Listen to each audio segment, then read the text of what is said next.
नमस्कार। YouTube channel maths era and civil engineering by RP Vyas एवं Teachmint app की ओर से मैं आरपी व्यास यानी राजेंद्र भैया ji diploma 5th semester civil branch के उन सभी स्टूडेंट्स का हार्दिक स्वागत एवं अभिनंदन करता हूं जिनको सब्जेक्ट कोड CE 5001 यानी कि design of steel and RCC structures की तैयारी करनी है और A+ ग्रेड लेके आने की इच्छा रखते हैं जो हम इस सब्जेक्ट को पढ़ना शुरू करें उसके पहले इस विषय के अंतर्गत जो सबसे ज्यादा आवश्यक सहायक सामग्री है उनमें से एक आपको नजर आ रही है। ये आप देख रहे हैं भारतीय मानक यानी कि इंडियन स्टैंडर्ड इस्पात में सामान्य निर्माण रीति संहिता general construction in steel code for practice 3rd revision. तो ये जो कोड है ये है IS 800-2007 IS 800-2007। ये आपको परीक्षा भवन में मिलेगा और सभी जो डिजाइन होती हैं स्टील स्ट्रक्चर्स की वो इसी कोड के ऊपर आधारित है और ये जो है लिमिट स्टेट मेथड पर कार्य करता है। इसके साथ ही आपको एक और सहायक सामग्री की जरूरत पड़ेगी, वो ये है स्ट्रक्चरल इंजीनियर्स हैंडबुक नंबर 1। तो इसमें आपको जो अलग अलग आपके एलिमेंट्स काम आते हैं डिजाइन में उनके बारे में जानकारी मिलेगी। बहुत विस्तार से है, हम जब जैसी जरूरत पड़ेगी वैसा इसको आपको बताएंगे, ठीक है ना। तो ये सबसे पहले हम जब पढ़ेंगे टेंशन मेंबर, उसमें प्लेट्स हैं, एंगल्स हैं, ये काम आते हैं, ये सब आपको इसके अंदर मिलेंगे। जैसे देख रहे हैं एंगल्स के बारे में, ये कोणीय खंड है ये। तो हम अभी आज इस वीडियो में अभी इनको ही देखेंगे। तो ये मैंने आपको क्यों बताया है कि आपके लिए डिजाइन में जो सहायक होती हैं वो क्या चीजें होती हैं, हेल्पफुल, जिनके बिना आप डिजाइन कर ही नहीं सकते। अब हम आते हैं डिजाइन के बेसिक पॉइंट पर। हम जब बात करते हैं design of RCC and steel structures, तो सबसे पहले तो आप ये मानेगा कि बात हो रही है यहाँ पे डिजाइन की, DESIGN। डिजाइन को हम कैसे समझे, क्योंकि बेसिक बातें समझना बहुत जरूरी है। डिजाइन को हम हिंदी में कहते हैं अभिकल्पन। जब कभी कहा जाता है कि इस फोर्स को लेने के लिए, आपको वो फोर्स दे दिया, इस फोर्स को लेने के लिए आप एक कोई स्ट्रक्चरल एलिमेंट डिजाइन कीजिए, तो इसका अर्थ होता है हमें इन 2 फैक्टर्स पर ध्यान देना है। सबसे पहले सेफ्टी और दूसरा होता है इकोनॉमी। 2 बड़े इंपॉर्टेंट फैक्टर्स होते हैं, ये अगर आप ध्यान में रखेंगे तो डिजाइन कभी भी अच्छी नहीं हो सकती है। सेफ भी हो, यानी कि जो अभिकल्प आपने किया, अभिकल्पन किया, डिजाइन किया है, वो सुरक्षित भी हो और मितव्ययी भी हो, इकोनॉमिक हो यानी सस्ता हो। ऐसा नहीं कि इतना महंगा हो गया कि किसी के बजट के बाहर हो जाए और इतना कमजोर भी ना हो जाए कि वो फेल हो जाए, उस रोड को ले ही ना सके। तो सेफ्टी तो पहला फैक्टर है, सेफ तो होना ही चाहिए। अब मान लीजिए आपके पास में 4 एलिमेंट्स हैं डिजाइन किए हुए, चारों सेफ हैं, कोई भी अनसेफ नहीं है, चारों ही सेफ हैं। और उन चारों में जो सबसे सस्ता होगा उसी को हम सबसे अच्छी डिजाइन वाला मानेंगे। तो डिजाइन केवल सेफ ही नहीं हो, वो इकोनॉमिकल भी होनी चाहिए। ये डिजाइन के 2 महत्वपूर्ण पहलू हैं, एस्पेक्ट हैं। अब हम बात करते हैं, हमारा जो पहला यूनिट है 1A। वैसे जो यूनिट 1 आपकी किताब में दे रखा है उसमें है design of tension member and compression member. तो इसको मैंने 2 भागों में बांट दिया है। पहला 1A कह दिया मैंने, ये है design of tension members, design of tension members, तनाव अवयवों की डिजाइन। अब डिजाइन के दो एस्पेक्ट हैं, ये तो खैर है ही है, सेफ्टी एंड इकोनॉमी।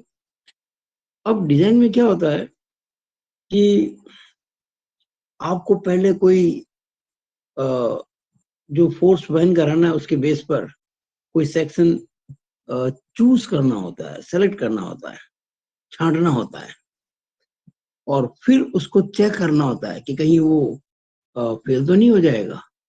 और जब आप अच्छे से तय कर पाएंगे कि नहीं भाई ये वो सेक्शन है जो कि सुरक्षित भी है और इकोनॉमिकल भी है, तो हम उसको एडॉप्ट कर लेते हैं, या उसको अपन कहते हैं नाउ एडॉप्ट दिस, ठीक है ना।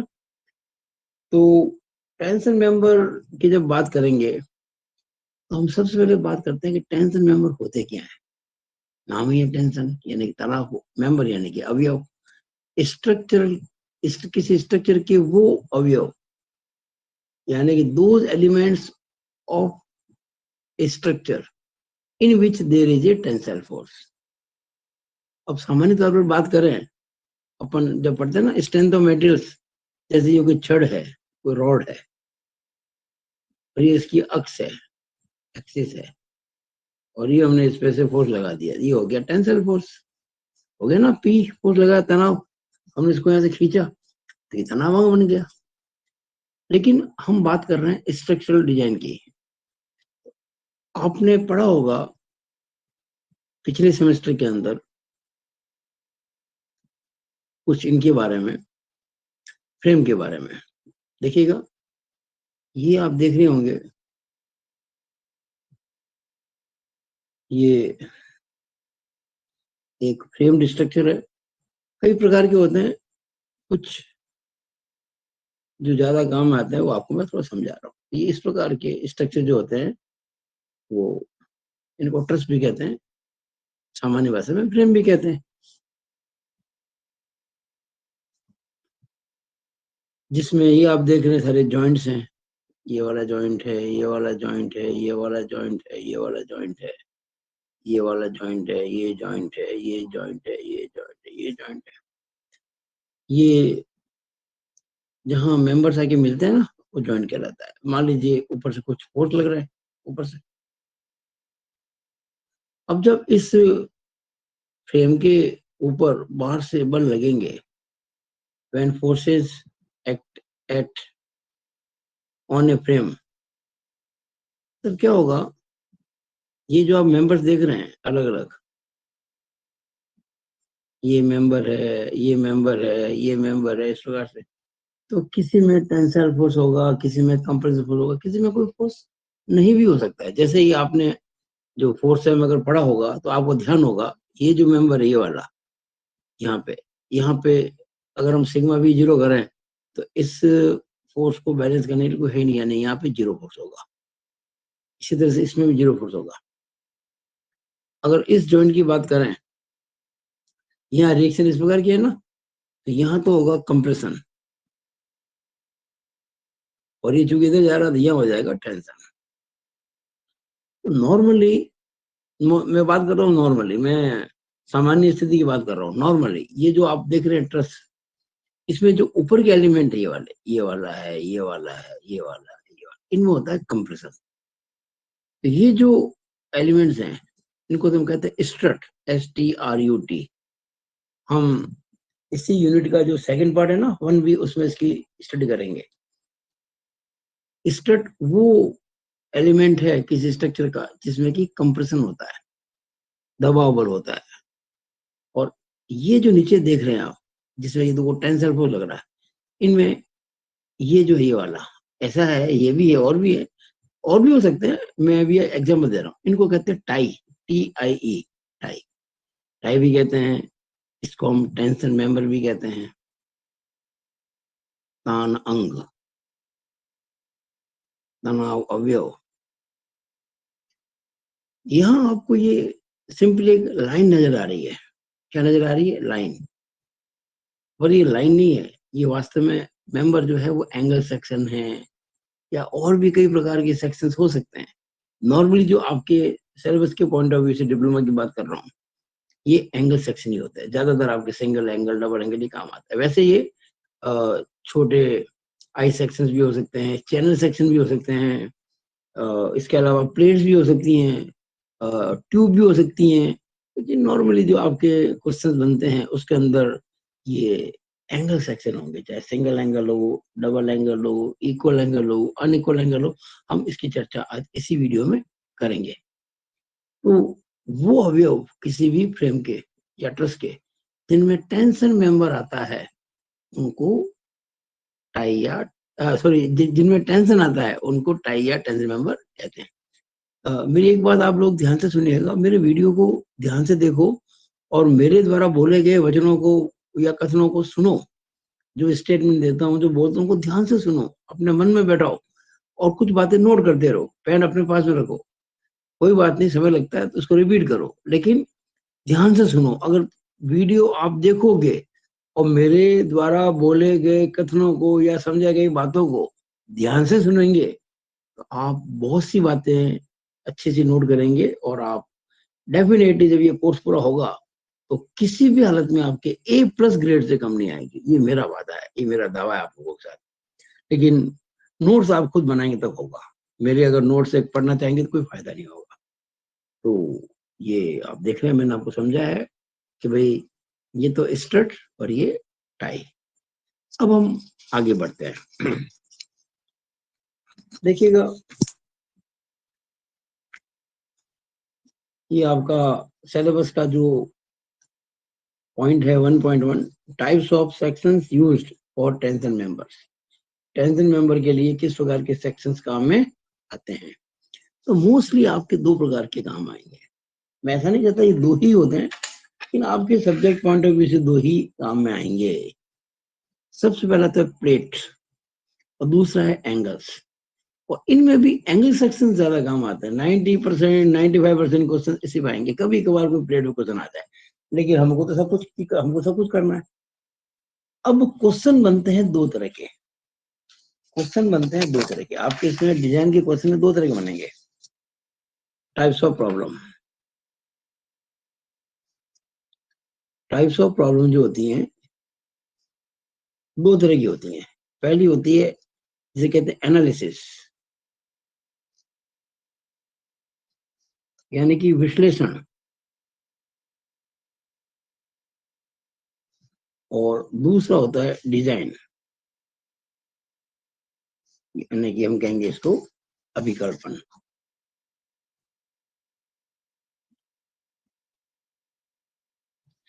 अगर केवल विश्लेषण करना है तब तो यही काफी है समझना, और अगर डिजाइन करना है तो फिर ये दोनों समझने पड़ेंगे, क्योंकि बिना एनालिसिस के डिजाइन नहीं हो सकती। एनालिसिस में क्या होता है, आपको सेक्शन गिवन होता है। ये एनालिसिस, कोई भी जो सेक्शन होगा, एनी सेक्शन जिसकी भी बात चल रही है ना, एनी सेक्शन, कोई भी स्ट्रक्चरल मेंबर होगा ना, एनी सेक्शन, टेंशन मेंबर है, कंप्रेशन मेंबर, अभी बात चल रही है टेंशन मेंबर की, तो एनी सेक्शन यानी कि टाई, हम टाई की बात कर रहे हैं। ये आपको गिवन होगा, आपको दे रखा होगा, आपके सामने सारे नाम होंगे और आपसे कहेंगे इसकी स्ट्रेंथ फाइंड करो, फाइंड स्ट्रेंथ। इसकी स्ट्रेंथ निकालो। अब स्ट्रेंथ कैसे निकाले भाई, तो कई पहलू होते हैं। मान लीजिए वो जो पर्टिकुलर मेंबर है उसकी 3 स्ट्रेंथ निकलती है। भाई वो मेंबर जो भी है 3 प्रकार से फेल हो सकता है। मान लीजिए, हम पहले क्या करेंगे ना, इस बात को देखेंगे कितने प्रकार से फेल हो सकता है। मान लो पहला प्रकार जो है टाइप 1 फेल होने का, उसमें वो मेंबर ले सकता है, मान लीजिए 120 किलो न्यूटन फोर्स ले सकता है। जो टाइप 2 है उसमें मान लीजिए 112 किलो न्यूटन ले सकता है। और जो टाइप 3 है उसमें वो 132 या 135 मान लेते हैं, 135। यानी वो मेंबर जिन 3 प्रकार से फेल हो सकता है, तो उसमें फेल होने के जस्ट पहले ये लोड ले सकते हैं। यानी इसमें 120 जो पहले टाइप का फेलियर है, दूसरे टाइप की फेलियर में 112 और तीसरे टाइप में 135 किलो न्यूटन। अब आप इसकी स्ट्रेंथ क्या मानेंगे, ध्यान दीजिएगा। जो सबसे कम स्ट्रेंथ है इन तीनों में, यानी जो सबसे कम जो फोर्स का मान है वो स्ट्रेंथ होगी। सबसे कम कौन सा, 120, 112, 135, 112, it will be strength of the section. ये सेक्शन की स्ट्रेंथ होगी। कारण क्या, अगर आपने सेक्शन की स्ट्रेंथ, आप कह रहे थे 135, आपने 135 मान ली, आपने कह दिया इसकी स्ट्रेंथ 135 है, और किसी वक्त जो है वो सेक्शन उस कंडीशन में है कि वो 112 ही लोड ले सकता है, 112 किलो न्यूटन ही ले सकता है किसी पर्टिकुलर कंडीशन में, किसी पर्टिकुलर फेलियर में। और आप नहीं मानते हुए कि उसकी स्ट्रेंथ 135, आपने 135 किलो न्यूटन लगा दिया, या हम तो कहते हैं 130 लगा दिया, पर वो ले तो 112 सकता है, फिर हो जाएगा।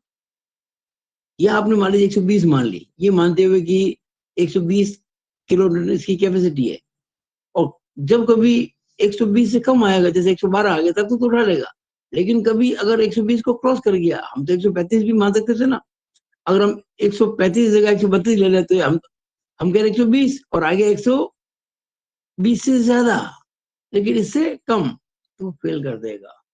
लेकिन अगर हम कहते हैं उसकी स्ट्रेंथ 112 किलो न्यूटन है, और ये मानते हुए हम सबको शो करते हुए इसकी स्ट्रेंथ 112, यानी इससे ज्यादा बल तो कभी आएगा ही नहीं किसी भी कंडीशन में, और फिर वो चाहे बल कैसा भी हो, वो इसको सहन, यानी अब जो बल आएगा ना वो 112 से कम ही होगा, क्योंकि आपने कहा है कि इसकी स्ट्रेंथ इतनी है।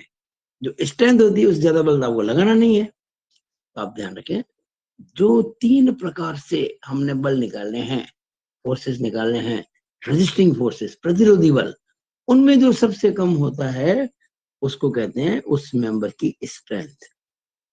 अब बात करते हैं डिजाइन की। डिजाइन में क्या होता है, देखिए डिजाइन में क्या होता है, आपको जैसे एनालिसिस में आपको मेंबर दे दिया था, सब कुछ दे दिया आपको, केवल उसकी स्ट्रेंथ चेक करनी है। डिजाइन में कुछ नहीं देंगे, आपको फोर्स देंगे कि इस फोर्स के लिए आपको डिजाइन करना है, फोर्स दे दिया आपको। अब आप क्या करेंगे, उचित विधि से कुछ सेक्शन तय करेंगे।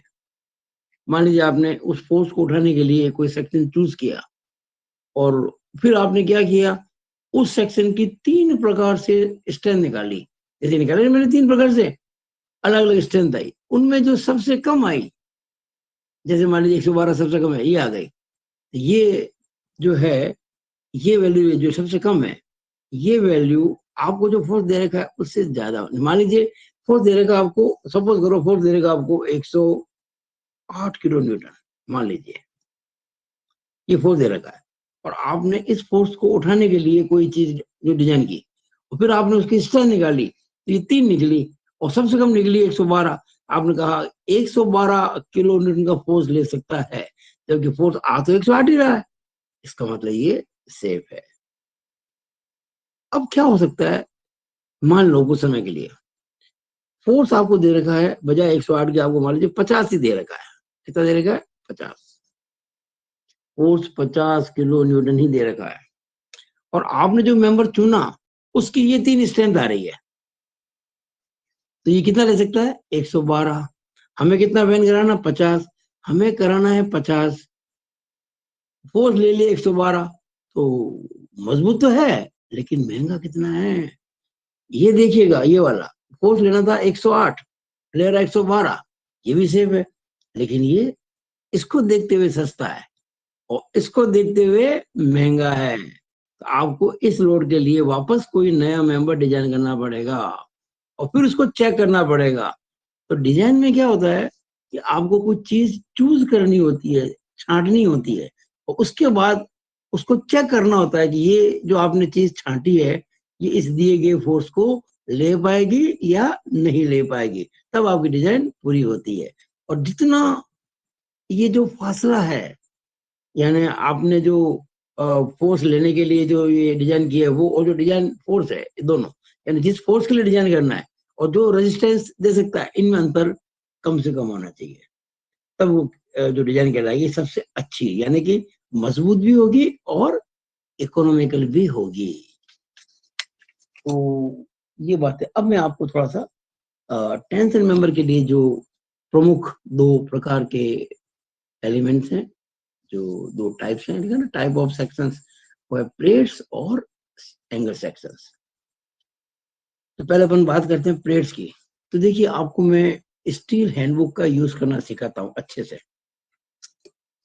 देखिए, सबसे पहले तो आप, जब भी मैं आपको वो चीज समझाऊं, एक बात नोट कर लो, जब भी मैं आपको कोई वीडियो में चीज समझाता हूँ, वहां मैं हैंडबुक का पेज नंबर बोलूंगा, कोड का पेज नंबर बोलूंगा।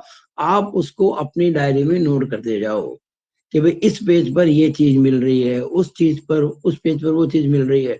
जब ये मेरा यूनिट पूरी होगी, तो उस समय तक आपको 50-60 पॉइंट मिल जाएंगे अलग अलग। ये पॉइंट इस पेज पर, वो पॉइंट उस पेज पर, वो पॉइंट उस पेज पर। उसके आप समरी बना लें असेंडिंग ऑर्डर में। सबसे जो पहले पेज आता है, जैसे मान लो 2-4, उस पे ये, फिर भी ये, फिर उससे आपको आइडिया हो जाएगा। एक बार नोट कर लें। और हालांकि आपको एक बात बता दूं, जब आप अभ्यस्त हो जाएंगे ना, तो आपको याद करने की जरूरत नहीं पड़ेगी, ये अपना आप आपका हाथ चलने लग जाएगा, सीधा वही कोड पे आ जाएगा, आपको जहाँ जाना होगा। हम शुरू करते हैं प्लेट्स की। देखिए, मैंने लिखा है handbook table 8, table 7, page number 20 से 29। तो देखिए, ये रही आपके हैंडबुक। देखिए आप हैंडबुक, पेज नंबर कितना है, 20 से 29। तो ये देखिए, मैंने पेज निकाल दिया इसका, 20 से 29। दिख रहा आपको ये? देखिए पेज नंबर 20, यहाँ क्या लिखा हुआ है, टेबल 7 प्लेट्स। देख रहे हैं आपको ये जो मैंने लिखा था यहाँ पे, टेबल 7 प्लेट्स। अब आप अगर ध्यान से देखेंगे, तो आपको क्या मिलेगा यहाँ पर। मैं कैमरा, ये मोबाइल और पास लेके आता हूँ, ध्यान देखिएगा। यहाँ मिलेगी आपको विड्थ प्लेट की, ये लिखा है 900। विड्थ एमएम में, विड्थ को हम कहेंगे बी, और ये एमएम है। देखो 900, 1000, 1100, 1200, इस प्रकार से मिलेगी आपको। ये विड्थ कहाँ तक मिलेगी आपको, 2500 mm तक। दिख रही है आपको? ये देखिए, मैंने यहाँ पे पन्ने पे भी लिख दिया है 900, 1000, करते करते करते ये 2500 तक। ठीक है, फिर देखिएगा आप यहाँ पे लेंथ, प्लेट की लंबाई कितनी है, ये भी एमएम में। तो इसमें देखिएगा शुरू होती है 2000 mm से, देखा ना यहाँ पे 2000 mm।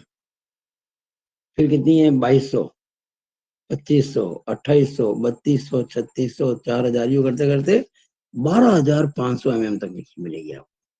यानी ये यहाँ से लेके यहाँ तक 2000 से लेकर 12500 मिलीमीटर तक लंबाई मिलेगी प्लेट की। और चौड़ाई कितनी मिलेगी, 900 mm से लेकर आखिर में 2500 mm तक मिलेगी।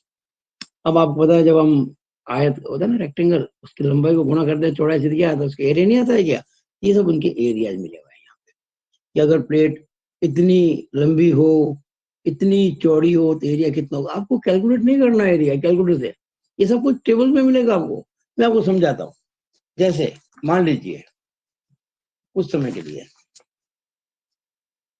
मैंने यहाँ से 2200 mm का मामला लिया लंबाई का, वहां से लिया मैंने 1000 mm का विड्थ का। तो 1000 की जो लाइन आ रही है ऐसे, ये जो कॉलम आ रहा है, और ये जो रो आ रही है 2200 की, यहाँ पे आपको मिलेगा 2.2 मीटर स्क्वायर।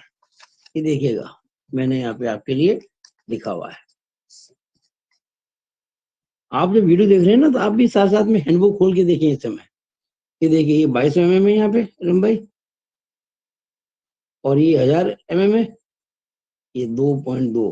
किसमें सारा, तो वो surface area in metre square. कैसे आया, ये मैंने आपको थोड़ा सा एक्सप्लेन करना, उससे समझा। या देखो, मैं आपको एक्सप्लेन कर देता हूँ ये कैसे आया। देखो 2200 है ना, mm है, 1000 भी mm है। तो 2200 को 1000 से गुणा करेंगे, तो mm इंटू mm क्या हो जाएगा, mm स्क्वायर। आप जानते हैं ना कि 1 मीटर में 1000 mm होते हैं। 1 मीटर में 1000 mm होते हैं। यानी अगर 1 मीटर का मैं स्क्वायर करूं, तो 1000 mm का स्क्वायर हो जाएगा। यानी कि ये 10 की पावर 6 मिलीमीटर स्क्वायर हो जाएगा। यानी कि एक का स्क्वायर एक ही होता है, तो 1 मीटर स्क्वायर में 10⁶ mm स्क्वायर होता है। तो देखिए ये 2200 इंटू 1000 ये थे mm स्क्वायर, और 10⁶ का भाग लगाया। आप अगर कैलकुलेटर से 2200 इंटू 1000 बटा 10⁶ करोगे तो 2.2 आएगा, ये मीटर स्क्वायर बन जाएगा। इस तरह से आपको मैंने पहला बात बताई है कि कैसे आप किसी स्टील टेबल का काम को यूज करके आप किसी प्लेट की जिसकी आपको विड्थ दे रखी है, लेंथ दे रखी है, आपको उसका एरिया निकालना है। कुछ कैलकुलेशन मैं फिर कह रहा हूँ, ये कोड और हैंडबुक आपको कुछ करने के लिए मौका ही नहीं देंगी, सब कुछ रेडीमेड मिल रहा है, बस आपको वो देखना आना चाहिए, तो आपको सारा ये मिल जाएगा। जैसे मान लीजिए 4500 लेंथ है और mm में, और मान लीजिए इसकी 1400 mm इसकी विड्थ है, तो 1400 को ये रहा और 4500 ये रहा, उसका वेट उसका एरिया हो गया 6.3। देखा ना आपको ये 6.3 मीटर स्क्वायर। तो मेरे ख्याल से आपको किसी प्लेट का एरिया निकालने में कोई दिक्कत नहीं आनी चाहिए, अगर आपको माप दे रखे हो तो। आगे चलते हैं।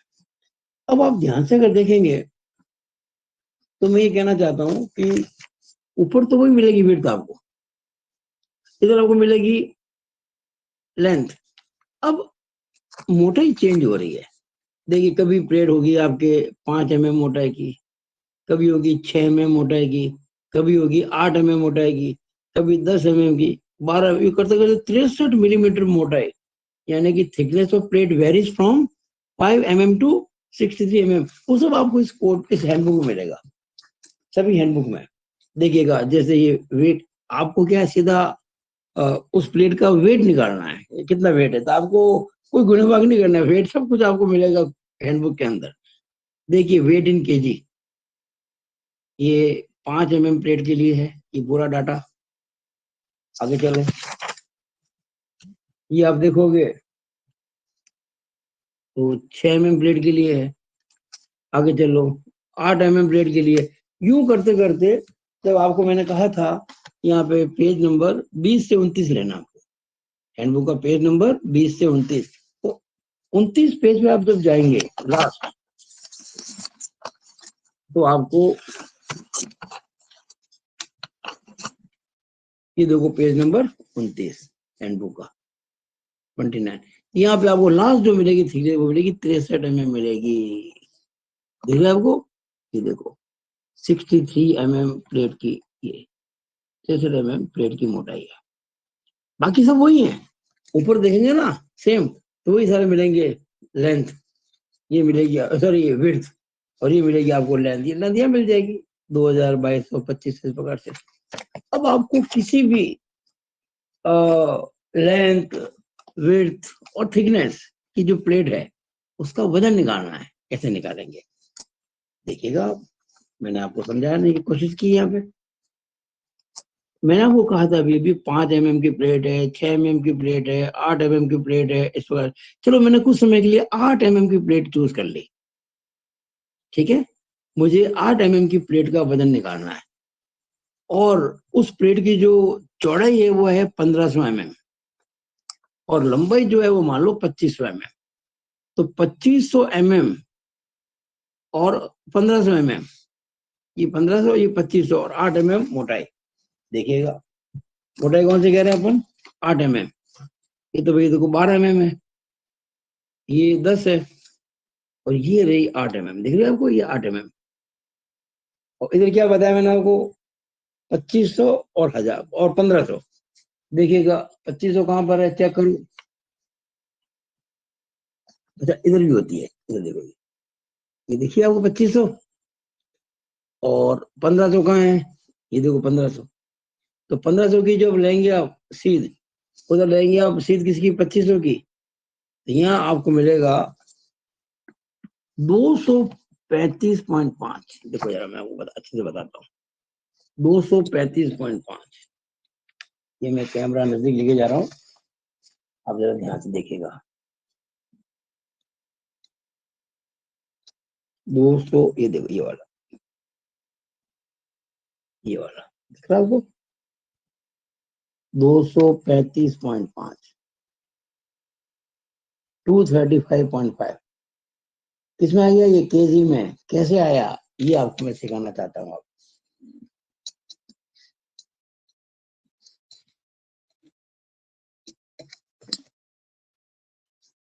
देखिएगा,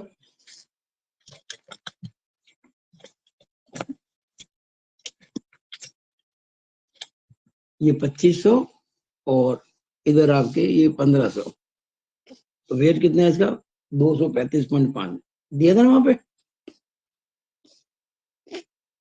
अब ये कैसे आया, इसको मैं सिखाना चाहता हूँ आपको। इसके लिए आप देखिए पेज 12 स्टील कोड, कोड अब काम होगा कोड का, ध्यान रखना। एक्चुअली ये आपको सीधा मिल रहा है हैंडबुक से, लेकिन मैं अभी थोड़ा सा आपको समझाना चाहता हूँ हैंडबुक बनी कैसे, थोड़ा बहुत आपको कुछ समझना चाहिए आप लोगों को, ऐसा मुझे लगता है। तो हैंडबुक है, इसका पेज 12 लें, और जो इसका पॉइंट है क्लॉज, वो 2.2.4.1 2241, पेज 12 2241 देखिएगा। ये रहा आपके हैंडबुक का पेज 12, और ये रहा आपके 2241, दिख रहा है आपको 224, ये प्रॉपर्टीज हैं। आप विश्वास कीजिएगा, अगर मैं आपसे कहूं तो आप इस बात को अभी तो नहीं मानेंगे, लेकिन आपको समय बताएगा मैं क्या कह रहा हूँ, कितना सत्य कह रहा हूँ। कोई बच्चा अगर स्टील टेबल स्कोर कोड को प्रयोग करना सीख ले, तो कभी इस पेपर में फेल हो ही नहीं सकता, क्योंकि इतना कुछ तो आपको टेबल में मिल जाएगा और कोड में मिल जाएगा। बस उसको ये पता होना चाहिए कोई चीज कहाँ पर है। अगर कार पड़ी और कार चलानी नहीं आती, वो कैसे चलाएगा कार, लेकिन कार तो आनी चाहिए चलानी। या अगर सारे औजार पड़े हैं और कार खराब पड़ी है, रिपेयर करना नहीं आता, वो रिपेयर नहीं कर पाएगा। कोई चीज पड़ी, टूल पड़े आपके पास में, लेकिन हमको काम लेना नहीं जानते, उसको कैसे काम में लेंगे, ये आपको सिखा रहा हूँ। ये देखिए प्रॉपर्टी जो है ना स्टील के अंदर, इसमें स्टील का यूनिट मास यानी उसकी डेंसिटी कितनी है दे रखी है, मॉडुलस ऑफ वेलोसिटी, ये आज एक क्वेश्चन पूछते हैं आपके एमसीक्यू के अंदर कि स्टील का जो घनत्व होता है या इसकी डेंसिटी होती है, उसका यंग का मापांक होता है, पॉइजन रेशियो होता है, ये सब आंसर पड़ेगा भाई, सब आंसर ही है। आप एबीसीडी आंसर जो आराम से देख सकते हो हैंडबुक से, कोड से देखिए, ये कोड है आपका, इसमें देखो आपको लिखा हुआ है, अलग अलग है। थर्मल एक्सपेंशन दे रखा है, मॉडुलस ऑफ रिजिडिटी दे रखा है, जिसको हम कैपिटल जी भी कहते हैं, कैपिटल एन भी कहते हैं, एक बार कैपिटल सी भी कहते हैं, मैंने आपको पढ़ाया था मैकेनिज्म ऑफ मेटल के अंदर। पॉइजन रेशियो म्यू यानी कि 1/m। यहाँ फिलहाल यूनिट मास काम आएगा, यानी कि घनत्व कितना दे रखा है, 7,850 केजी पर मीटर क्यूब। देखिए ध्यान से, 7,850 केजी पर मीटर क्यूब। अगर मैं इसको बदलूं किलो न्यूटन में, नॉर्मली अगर हम 9.8 से गुणा करें केजी फोर्स को तो न्यूटन बन जाता है, पर इसको कई बार हम 10 ले लेते हैं। हमने क्या किया, 10 से गुणा किया, तो ये केजी बन जाएगा न्यूटन में। एक्चुअली केजी लिखा है पर केजी वेट है ये, या केजी फोर्स है। केजी तो मास होता है, यहाँ बात चली फोर्स की। 10 से गुणा करो तो 7850 इंटू 10 करो तो 78,500 हो जाएगा, वो हो जाएगा न्यूटन पर मीटर क्यूब।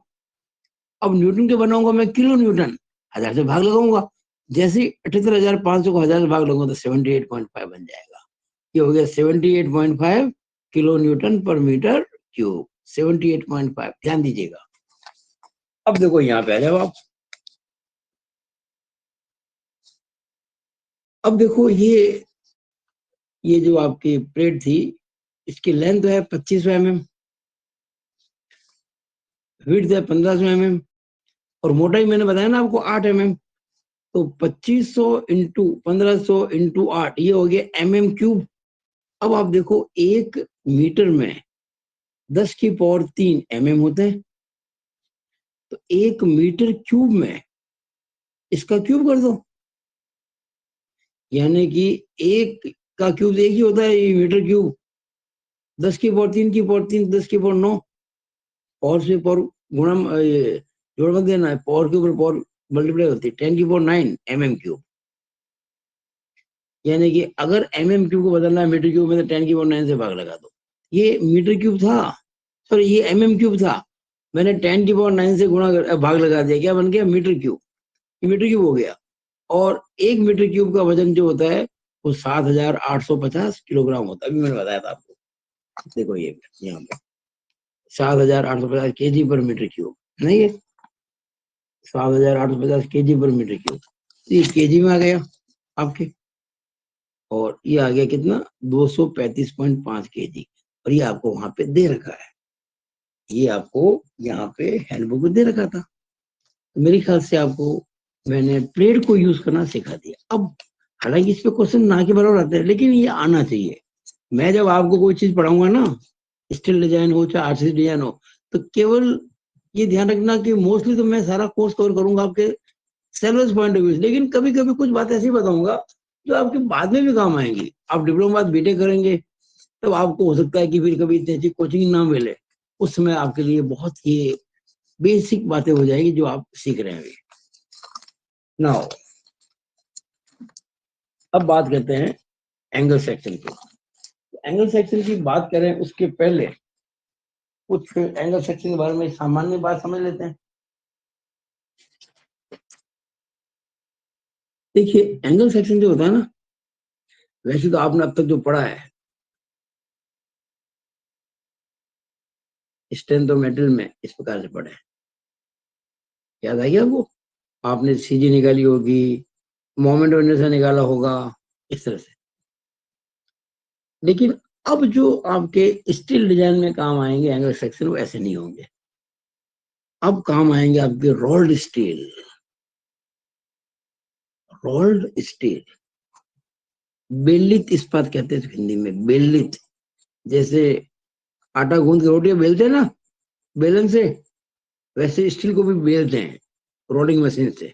बेलित इस्पात, रेड हॉट करके उसको अलग अलग शेप देते हैं। आप जो ये देख रहे हैं रेल की जो पटरियां होती है ट्रेन में, वो सारी आई सेक्शन की होती है, उसका क्रॉस सेक्शन। अभी बात चल रही है एंगल सेक्शन की। तो जो रोल्ड स्टील सेक्शन होता है ना, दो प्रकार के होते हैं एंगल के अंदर। वैसे तो बहुत ज्यादा होते हैं आगे आपके, लेकिन मैं फिलहाल आपके सब्जेक्ट पॉइंट ऑफ व्यू से बता रहा हूँ। वैसे तो बल्ब एंगल भी होते हैं, वो आपके काम नहीं आएंगे अभी। मैं अभी जो आपके सब्जेक्ट पॉइंट ऑफ व्यू से, यानी आपके जो सिलेबस है ना उसके पॉइंट ऑफ व्यू से, एक होते हैं इक्वल एंगल सेक्शन, एक होते हैं अनइक्वल।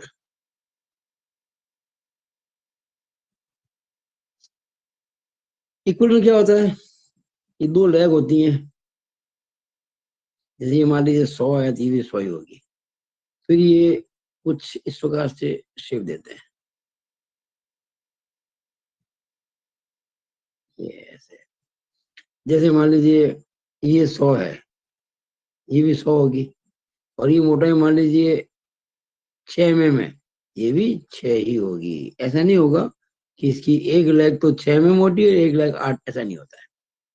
ये हो गया 100 बाई 100 बाई 6। इसे कहेंगे ISA, Indian standard angle. Indian standard angle 100 by 100 by 6। ये बाई 6 जगह बाई 8 भी हो सकता है, बाई 10 भी हो सकता है, बाई 12 भी हो सकता है। 100 जगह ये 90 बाई 90 हो सकता है, 70 बाई 75 हो सकता है। कुछ वो भी अपन कोड देख के बताएंगे, हैंडबुक देख के बताएंगे आपको। ये इस प्रकार का एंगल सेक्शन कहलाता है इक्वल एंगल, क्योंकि दोनों लेग इसकी बराबर लंबाई की है। और एक होता है अनइक्वल एंगल, इसमें एक लेग तो बड़ी है एक लेग छोटी है। ये इस तरह से होता है, ये ऐसे। कई बार ऐसे हो सकता है कि ये जो लॉन्ग लेग है ये वर्टिकल नहीं होगा, इसको हॉरिजॉन्टल कर दिया, ऐसा भी हो सकता है। तो जब सवाल करेंगे ना तब पता पड़ेगा अलग अलग। तो इसके हिसाब से आपको प्रॉपर्टी मिलेगी। ऐसे भी होते हैं यहाँ पे डबल एंगल सेक्शन भी होते हैं। इसी बीच में लगती है गजट प्लेट। ये गजट प्लेट के बारे में समझाऊंगा आपको अगले वीडियो में। और ये देखिएगा, ये एक इस तरह से ये दो एंगल सेक्शन है ना, एक ये और दूसरा ये, और ये बीच में गजट प्लेट आ गई। कोई जरूर नहीं कि दो एंगल गजट प्लेट के अलग अलग साइड में हो, गजट प्लेट ये वाली है, एक एंगल इधर है और दूसरा भी इधर ही है,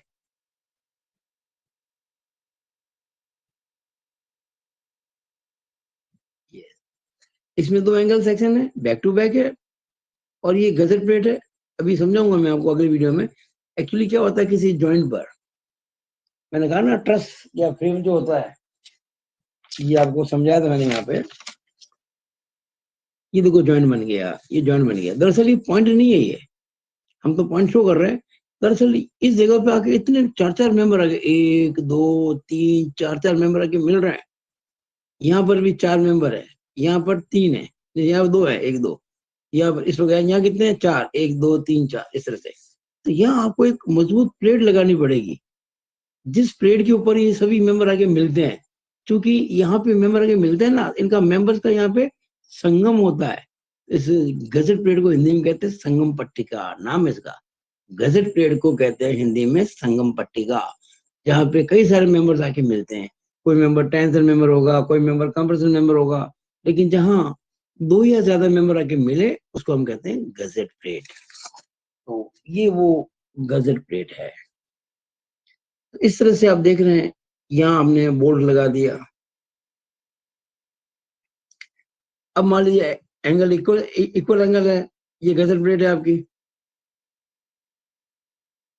और ये इक्वल एंगल एक ही है, मतलब डबल एंगल नहीं है, सिंगल एंगल ही है, और इक्वल एंगल है। जैसे मान लीजिए ये भी 100 ये भी 100 है। अच्छा, कोई जरूरी नहीं कि हम इसको बोल से जोड़े, हम ये वेल्डिंग भी कर सकते हैं। ये वेल्डिंग हो गई। अब वेल्डिंग को शो कैसे करें? अगर मैं इसका एक व्यू बनाऊं, ये साइड व्यू है, मैं बना रहा हूं इसका एलिवेशन।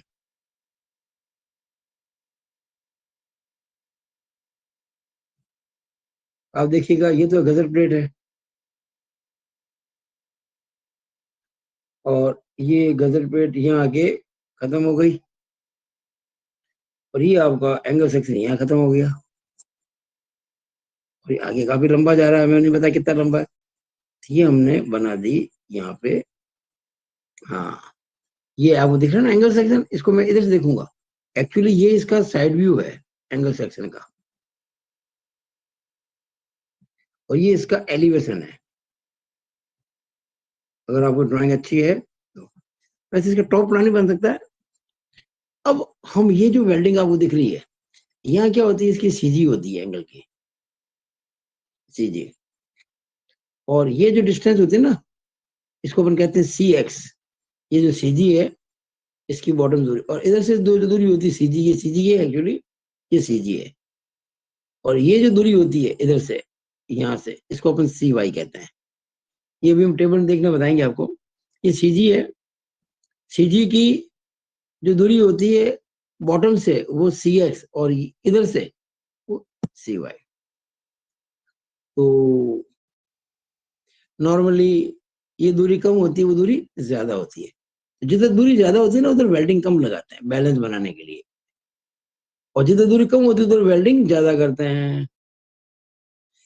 ये कहलाती है साइड वेल्डिंग। कोई जरूरी नहीं कि आप एंड वेल्डिंग करें, कभी कभी हम एंड में वेल्डिंग कर देते हैं, ये एंड कहलाती है। हाँ, ये कहलाती है एंड वेल्डिंग, ये कहलाती है साइड वेल्डिंग। लेकिन साइड वेल्डिंग जो होती है वो उस तरफ कम होती है जिधर दूरी ज्यादा होती है, और उस तरफ ज्यादा होती है लंबी जिधर दूरी कम होती है, ताकि मोमेंट बराबर आ जाए। हमें जो सीजी है ना जॉइंट की, वो फोर्स की जो सीजी होती है, जहां से फोर्स गुजरता है, जब वो फोर्स का जिस एक्सिस से फोर्स गुजरता है उस एक्सिस पे सीजी लाने के लिए हमें डिस्टेंस सेट करनी पड़ती है। हम बाद में पढ़ेंगे, अभी तो केवल आपको थोड़ा सा मैं परिचय दे रहा हूँ एंगल सेक्शन के बारे में। ये मैंने थोड़ा सा रफली कुछ बातें आपको बताई। अब मैं आ रहा हूँ एंगल सेक्शन जो है सिंगल और डबल, और इक्वल और अनइक्वल, उनके बारे में चर्चा कर रहा है। तो शुरू करते हैं चर्चा।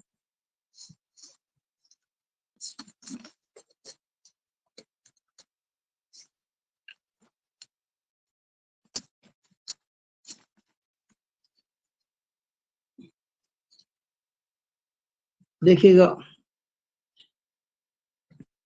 Angle section, single angle section, एकल कोणिक खंड, हैंडबुक, पेज नंबर 8 से 11,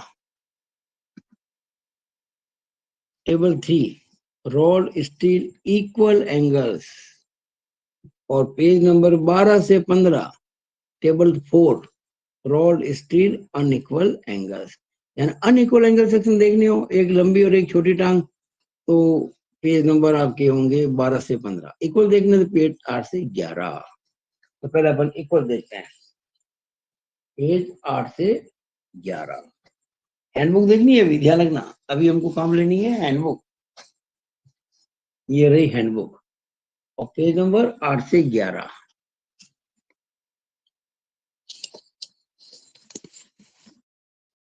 ये देखिएगा, पेज नंबर 8 दिख रहा है आपको? 8, 9,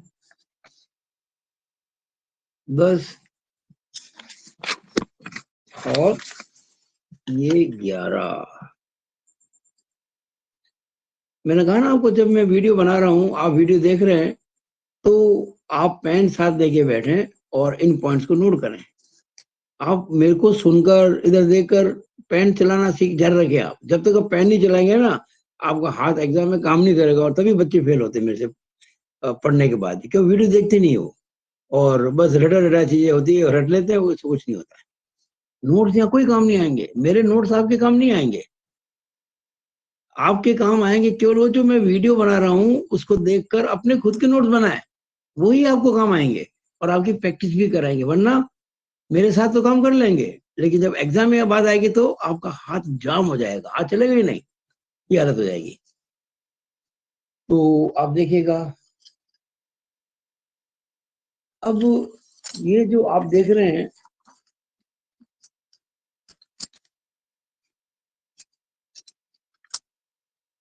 इक्वल एंगल, देखिए ये इस प्रकार की शेप दिखेगी आपको। ये यहां से यहां तक ये ए है, और यहां से यहां तक जो है ये, हालांकि ये भी, इसको अगर मैं बी कर दूं कुछ समय के लिए, इसको मैंने बी कह दिया, मान लीजिए यहाँ ए बराबर बी हो जाएगा, क्योंकि इक्वल एंगल है ना, तो ए और बी दोनों बराबर हो जाएंगे। ये इसकी सीधी है। तो मैंने आपको कहा था थोड़ी देर पहले, ये दूरी कह रहा थी सी एक्स, ये आपको टेबल में मिलेगी। इसको मैं कहूंगा ई एक्स, ये ई का मतलब एसेंट्रिसिटी, ई एक्स। अच्छा, क्या इनका संबंध है? अगर आप इस सी एक्स के अंदर ई एक्स जोड़ देंगे तो ए बन जाएगा। सिमिलरली यहाँ देखिएगा, ये दूरी इधर सी वाई है, इधर ई वाई, अगर आप सी वाई में ई वाई जोड़ देंगे बी वाई, हालांकि इक्वल एंगल है, ये भी बराबर है, तो सी एक्स सी वाई बराबर होंगे और ई एक्स ई वाई भी बराबर होंगे। ये थिकनेस ऑफ प्लेट है टी। अब देखिए, आप कह रहे हो सर यहाँ तो प्लेट की मोटाई ज्यादा है, यहाँ कम है, तो नॉर्मली अपन टी का मतलब होता है एवरेज, बीच में, ठीक है ना? टी का मतलब यहाँ पे केवल ये नहीं कि यहाँ पे टी है, यहाँ पे एवरेज टी मानी जाती है इसके अंदर। एक आप देख रहे होंगे यहाँ पे मैंने एक्स अक्ष बनाई है, देखिए ये एक्स एक्स दिख रहा है आपको यहाँ पे, ये देखिएगा वाई वाई, दोनों कहां से गुजर रही है? सी जी से। और दो एक्सिस और गुजर रही है, ये देखो यू यू, और एक दिख रही है आपको वी वी। एक्स एक्सिस और वाई एक्सिस एक दूसरे के लंबवत है, X and Y axis are perpendicular to each other. Similarly U and V axis are perpendicular to each other. ये सारी एक्सिस जो कहलाती है इन्हें कहते हैं प्रिंसिपल एक्सिस, यानी कि मुख्य अक्ष। हमको इन एक्सिस के आधार पर या इन एक्सिस के about moment of inertia, section modulus वगैरह, रेडियस ऑफ जाइरेशन वगैरह निकालने होते हैं, जो आपको निकालने नहीं है, टेबल से नोट करना है और कुछ नहीं करना आपको। अब आपको सेक्शनल एरिया कितना है, ये जो एंगल सेक्शन, इसका सेक्शनल एरिया कितना है, वेट पर मीटर कितना है, ये सब बातें जो आपकी कोड से मिलेंगी। जैसे मैंने मान लीजिए आपके लिए कहा है कि प्रॉपर्टीज ऑफ आईएसए, देखिए मैंने लिया है आईएसए 100 × 100 × 8, ऐसा इंडियन स्टैंडर्ड एंगल जिसकी दोनों लेग्स बराबर लंबाई की है, 100 mm की, और मोटा जिसकी 8 mm है, ए और बी दोनों 100 हो गए, देखा ना मैंने, ए बराबर बी। टी कितना हो गया 8। अब मैं इसकी प्रॉपर्टी जितनी भी है सब आपको बता रहा हूँ। देखिए 100/100/8 पेज नंबर क्या बताया था आपको मैंने, पेज बताया था 8 से 11, 8 से 11 देखिएगा भाई, ये पेज नंबर 8 है। अब देखो यहाँ शुरुआत में आप देखेंगे ना एंगल छोटे मिलेंगे आपको, देखिए जरा, देखो दिख रहा है आपको यहाँ पे एंगल 20/20, ये बाई 3 mm बाई 4 mm, 25/25 दिख रहा है, ISA दिख रहा है आपको यहाँ पे 25/25। आगे देखो 30/30, 40/40, इस तरह से आपको मिलेंगे सारे। ये यहाँ लिखा ना आपके 65/65, ये देखो 65/65, तो आगे मिलेगा आपको, देखो ये यहाँ दिख रहा है 65/65, आगे मिलेगा आपको यहाँ 60/65।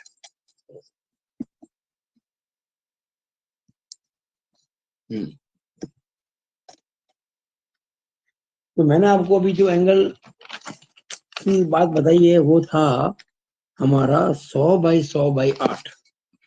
तो 100/100/8 निकालते हैं। ये देखिएगा यहाँ पे दिख रहा है आपको, दिख रहा है आपको यहाँ पे 100/100 दिख गया, ये 100/100। और यहाँ देखो 4 मोटाई अवेलेबल है, 6, 8, 10, 12। हमको 8 चाहिए, 100/100/8 चाहिए, देखो 8 पे निशान लगा रखा है यहाँ पे।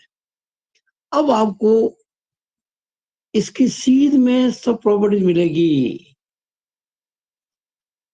सबसे पहले प्रॉपर्टी क्या है 100/100/8 की, सेक्शनल एरिया, अनुप्रस्थ क्षेत्रफल। फिर क्या है वेट पर मीटर। फिर क्या है सेंटर ऑफ ग्रेविटी CX और CY बराबर होती है। फिर क्या है डिस्टेंस ऑफ एक्सट्रीम फाइबर, वो बताया था मैंने आपको EX और EY, अभी मैंने समझाया था आपको ये चीजें। ये देखिएगा 100/100/8 है ना, उसका एरिया कितना है 15.39। ये एरिया किसमें यहाँ लिखा हुआ है यहाँ पे सेंटीमीटर स्क्वायर। देखिए मैंने यहाँ लिख दिया है एरिया 15.39 सेंटीमीटर स्क्वायर, लेकिन हमें कैलकुलेशन में इसको गुणा करना पड़ेगा 100 से, सेंटीमीटर स्क्वायर बनाएंगे mm स्क्वायर, तो 1539 mm स्क्वायर। फिर वेट पर मीटर दे रखा है आपको कितना 12.1 kg। देखिए यहाँ पे मिलेगा आपको वेट पर मीटर मिलेगा, दिख रहा है आपको 12.1 kg, 12.1 kg। इसको आपको गुणा करना पड़ेगा इंटू 9, देखो जी की वैल्यू होती है 9.81 मीटर पर सेकेंड स्क्वायर। जैसे ही 12.1 को गुणा करेंगे 9.81 से, तो आपको ये 118.7 न्यूटन। ये आपको इसलिए बता रहा हूँ कि आपको जब सवाल करने पड़ेंगे तो आपको न्यूटन ही काम आएगा और केजी काम नहीं आएगा।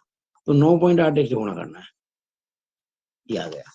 फिर CX CY दोनों बराबर है यहाँ पे, CX CY देखो ये कॉलम है CX CY का, और यहाँ देखेंगे तो ये 2.76, 2.76।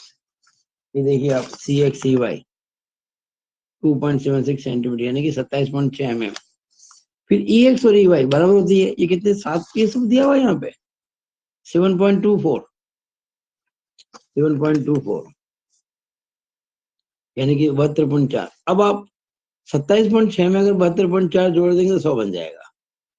अब आपको किसी एंगल की प्रॉपर्टी एक पेज पे नहीं मिलेगी, कुछ प्रॉपर्टी मिली आपको यहाँ पे 100/100/8 की, कुछ मिलेगी अगले पेज पे।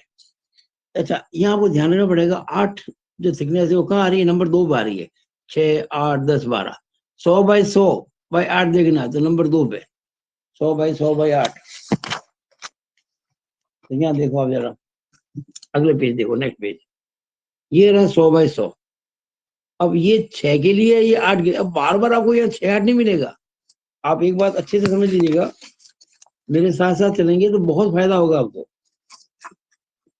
यहाँ आपको 100/100 को आदोगे 6, 8, 10, 12 दिख रहा है ना, बढ़िया आपको नहीं दिखेगा, सीधी प्रॉपर्टी मिलेगी। तो आपको पहला मतलब 6, दूसरा मतलब 8, तीसरा मतलब 12, हमको 8 की चाहिए ना। तो देखिए ये 100/100 दिया दिख रहा है आपको। अब ये पहली वाली 6 के लिए, दूसरी वाली 8 के लिए, ये 8 के लिए। अब ये सारी प्रॉपर्टी, ये देखो मैंने लाइन बना रखी है यहाँ पे, दिख रही है आपको हल्की सी लाइन। अब ये सभी प्रॉपर्टीज है। अब देखो यहाँ क्या मिल रहा है आपको IX और बराबर IY, यानी moment of inertia about X axis Y axis बराबर है, कितना है 145.1। और ये किसमें यहाँ पे ध्यान दीजिएगा, सेंटीमीटर फोर है ये, हमको चाहिएगा मिलीमीटर फोर, 1 सेंटीमीटर में 10 mm, तो सेंटीमीटर फोर को बदलना mm फोर में तो आपको 10⁴ से मल्टीप्लाई करना पड़ेगा। 145.1 है ना यहाँ पे, ये देखिएगा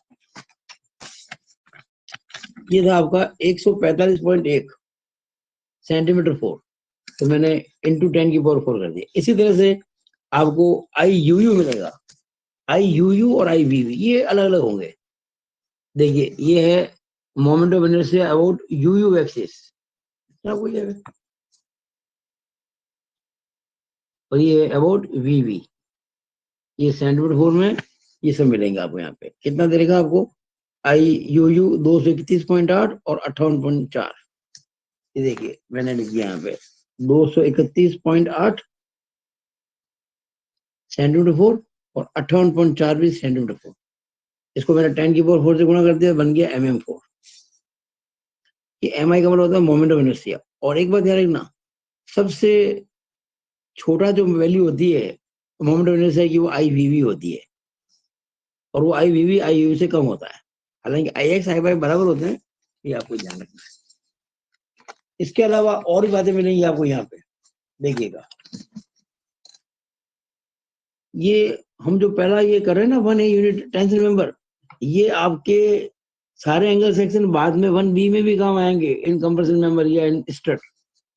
RUU, आर का मतलब क्या होता है, रेडियस ऑफ जायरेशन, आपने पढ़ा ना मैकेनिज्म ऑफ मेटेरियल के अंदर, आर होता है √I/A, तो मोमेंट ऑफ इनर्शिया में एरिया का भाग लगा देंगे, जो रूट लेंगे तो आ जाएगा मोमेंट रेडियस ऑफ जायरेशन।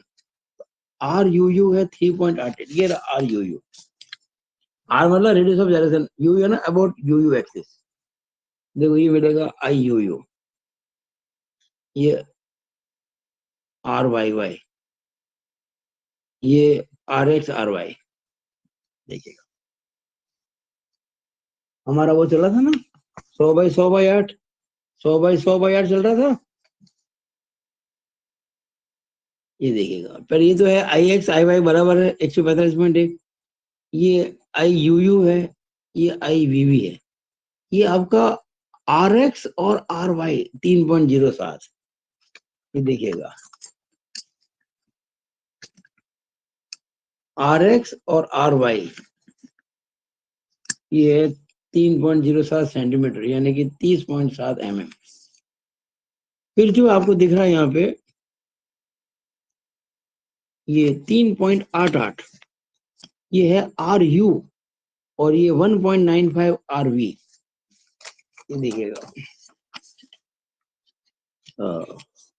3.88 और 1.95, 38.8 mm एंड 19.5 mm। फिर ZX ZY, देखिए Z होता है सेक्शन मॉडुलस, ये होता है I/Y मैक्स, तो ZX ZY बराबर होते हैं, ये आपको दे रहे, ये इसकी क्या होती है जेड की, आपने पढ़ा होगा ना मैकेनिज्म मेटेरियल में, Z होता है I/Y, I होता है सेंटीमीटर फोर, Y होता है सेंटीमीटर, ये अगर सेंटीमीटर क्यूब, ZX ZY, ये देखिएगा ZX ZY दोनों बराबर होते हैं। और ये आपको मिलेंगे यहाँ पे, हमारी जो लाइन चल रही है यहाँ पे 20, दिख रहा है आपको, ये 20 सेंटीमीटर क्यूब, ये देखिएगा 20 सेंटीमीटर क्यूब, और उसको बदलेंगे MM क्यूब में, 1 सेंटीमीटर होता है 10 मिलीमीटर, तो सेंटीमीटर क्यूब है 10⁻³ MM क्यूब बन जाएंगे। बस ये इनके काम का है, और बाकी जो इसमें कुछ बातें और वो आपके काम नहीं आएगी, इसलिए इसको अपन इग्नोर करते हैं, क्योंकि रेडिसेट रूट वगैरह रेडिसेट 2 वगैरह होती है, तो आपकी ज्यादा इसमें काम की नहीं है, इसलिए मैं इसको ज्यादा आपको डिस्कस नहीं करूंगा अभी फिलहाल, कहीं आपके काम नहीं आएगी। होती है रेडियस ऑफ, चलो बता ही देता हूँ, 2 मिनट लगेंगे। देखिएगा एक होता है R1, एक होता है R2, radius at root and radius at two, ये देखिए वो MM में, देखिएगा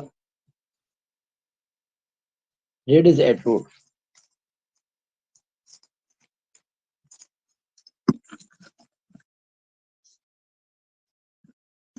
रेडियस एट रूट और एक टो। तो ये आप देख रहे हैं ना, ये जहां दोनों लेग मिलते हैं ना, ये रूट गलत है और ये टो गलत है। टो यानी अग्रभाग। तो यहाँ कुछ ये थोड़ा कर्व होता है ना, ये कर्व, और यहाँ भी कुछ कर्व होता है। तो ये जो कर्व है, ये जिस सर्कल का है उसकी रेडियस R2 है, और ये जो कर्व है ये जिस सर्कल का है उसकी रेडियस R1 है। तो R1 R2 आपको मिलेंगे दोनों। ये यहाँ पे देखो, यहाँ पे लिखा हुआ है R1 R2 दोनों ही। ये देखिए R1 और R2 ये दोनों mm में। देखिए कुछ चीजें mm में है, कुछ चीजें यहाँ सेंटीमीटर में। आपको बहुत ध्यान से काम करना पड़ेगा। ये बातें मैंने आपको समझाई थी इक्वल एंगल के बारे में। और वैसे ही कुछ बातें होती है अनइक्वल एंगल के बारे में। अब जो अनइक्वल एंगल है वो कहाँ मिलेंगे आपको हैंडबुक के अंदर? देखिए अनइक्वल एंगल मिलेंगे पेज नंबर 12 से 15, टेबल 4। ये टेबल 3 थी, टेबल 4 पेज नंबर 12 से 15। जहां इक्वल एंगल खत्म होते हैं वहां से अनइक्वल शुरू हो जाते हैं। पेज नंबर 12 से 15, पेज नंबर 12, 13, 14 और 15। 15 पे खत्म, ये 15 है और इस पे ये अनइक्वल एंगल खत्म हो गया। देखिए अनइक्वल एंगल है, लिखा नहीं यहाँ पे, ये सब लिखा मिलेगा आपको यहाँ पे अनइक्वल एंगल। अच्छा, एक एंगल की प्रॉपर्टी मिलेगी आपको दो पेज पर, ये जरूर ध्यान देना आप। यानी एंगल की जो प्रॉपर्टी होती है, अगर इस पेज से शुरू हुई है, इस पेज से, तो खत्म आपकी इस पेज पे होगी, अगले पेज पर होगी। और वही सारी प्रॉपर्टी जो इक्वल में होती है, इक्वल एंगल में बराबर होती है, इसमें बराबर नहीं होती है। बस ये आपको मैं समझा देता हूँ, 2 मिनट का काम बचा है। तो देखिएगा अनइक्वल एंगल में भी 4 एक्सिस होती है, X X, Y Y, U U, V V. यहाँ एक एंगल अल्फा भी है, ये एक्स एक्स का यू यू से एंगल है। अच्छा, वो जो था ना इक्वल एंगल, उसमें एंगल 45 था, क्योंकि इक्वल एंगल था। ये अनइक्वल एंगल था, ये अल्फा एंगल। आपको हालांकि इसकी आपको कहीं जरूरत नहीं पड़ेगी, पर कोड में दे रखा है। अब यहाँ देखो सी एक्स, ई एक्स, सी वाई, ई वाई। अगर मैं सी वाई में ई वाई जोड़ दूंगा तो बी आ जाएगी। अगर सी एक्स में ए जोड़ दूंगा तो ए आ जाएगा। टी इसकी मोटाई होती है, ये सीधी है। बस तो सारी प्रॉपर्टी आपको दे रखी है। ए का मतलब, जैसे आपको एंगल लिया मैंने, मान लीजिए फॉर एग्जाम्पल मैंने एंगल लिया I S A 150, 115, 12। Indian standard angle 150 into 115 into 12, यानी इसकी जो लॉन्गर लेग है वो 150 mm है, शॉर्टर लेग 115 mm है, थिकनेस उसकी 12 mm है। ए का मतलब हो गया 150 mm, बी का मतलब 115 mm, टी का मतलब 12 mm। ये तो 150 हो गई, 115 हो गई, और ये 12 हो गई। और फिर आपको सारी प्रॉपर्टी मिलेंगी इसकी, बिल्कुल सिंगल की तरह। अब देखेंगे आपको एरिया मिलेगा, आपको वेट पर मीटर मिलेगा, आपको सी एक्स सी वाई अलग अलग मिलेंगे, इस बार सेम नहीं है। उसमें सी एक्स सी वाई बराबर थे इक्वल एंगल में। फिर आपको ई एक्स ई वाई मिलेंगे, फिर आपको आई एक्स आई वाई मिलेंगे, फिर आपको I U U I V V मिलेगा, फिर आपको R X R Y Y मिलेगा, फिर आपको R U U R V V मिलेगा, फिर आपको जेड एक्स जेड वाई मिलेगा, फिर आपको R1 R2 मिलेंगे। एक और आइटम आता है लेकिन वो आपके काम का नहीं, वो बीटेक में काम आएगा, आई एक्स वाई। ये एक अलग एक्सिस है जिसमें कि अलग मोमेंट ऑफ इनर्शिया है अबाउट एक्स वाई एक्सिस। इसमें आई एक्स आई वाई दोनों का प्रयोग होता है। ये भी आपके सिलेबस के बाहर की बात है, तो इसको भी काम में ना लेना, कभी काम आना आपके लिए, लेकिन ये होता है आई एक्स वाई। इसका मतलब ये मत समझना कि आई एक्स आई वाई का गुणा कर दिया है, ये अलग चीज है बिल्कुल। ये आपके चूंकि सिलेबस के बाहर की बात है, अभी हम इस पर डिस्कस नहीं करेंगे। तो मुझे आशा है कि आपने ये सब बातें समझी होंगी, और आप इस वीडियो को देखकर अपनी इच्छा से कोई सेक्शन चूज करें एंगल का, इक्वल अनइक्वल, उनकी प्रॉपर्टीज को देखें और समझें, और मन में बैठाएं कि कौन सा नाम, कुछ नाम मिलेंगे सेंटीमीटर स्क्वायर में, कुछ मिलेंगे सेंटीमीटर में, कुछ मिलेंगे केजी में, कुछ मिलेंगे एमएम में। देखो ये कुछ बातें आपको एमएम मिल रही है यहाँ पे, देखो ये एमएम मिलेगी आपको, ये नहीं, ये रेडियस है ना, ये सेंटीमीटर में ना, इस तरह से। हाँ, R1 R2 मिलेंगे सीधा आपको एमएम में, लेकिन यहाँ जो है ये जेड है, जेड एक्स है, जेड वाई, आपको मिलेंगे सेंटीमीटर क्यूब वगैरह। ये सब आपको देखना पड़ेगा। आप जब ये हैंडबुक को कोड देखेंगे ना, तब आप इनके साथ आपका रिश्ता बन जाएगा पारिवारिक। आप इनसे होना पड़ेगा आपको फेमिलियर, तब आपके बहुत काम आएंगे। तो ये वीडियो मैं ये खत्म करता हूँ। मुझे आशा है कि ये आपको बहुत अच्छे से समझ में आ गया होगा। It is all over about this video. Thank you.